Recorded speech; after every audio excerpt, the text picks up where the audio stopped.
ప్రియాంక గాంధీ అచ్చం ఇందిరాగాంధీ పోలికలతో ఉండే కాంగ్రెస్ పార్టీ నాయకురాలు, ఇందిరమ్మ మనమరాలు. ప్రియాంక గాంధీ ప్రస్తుతం వయనాడ్ నుంచి లోక్సభకు ప్రాతినిధ్యం వహిస్తున్నారు. కాంగ్రెస్ పార్టీకి సంబంధించిన ముఖ్య నాయకురాలు.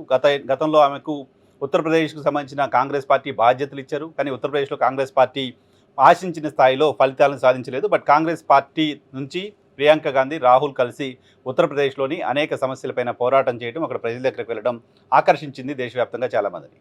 సో ప్రియాంక గాంధీ ప్రస్తుతం లోక్సభకు ఎన్నికయ్యారు.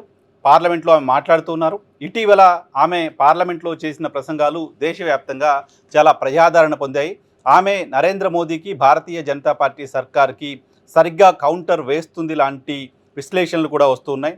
అంతేకాదు హిందీ భాష ఆమె మాట్లాడుతున్న విధానం, హిందీలో భారతీయ జనతా పార్టీ నాయకులకి, ప్రధాని మోదీకి, అమిత్ షాకి ఆమె కౌంటర్లు ఇస్తున్న విధానం కాంగ్రెస్ పార్టీకి సంబంధించిన నాయకులు శ్రేణుల్లో ఒక కొత్త ఆశల్ని రేకెత్తిస్తోంది.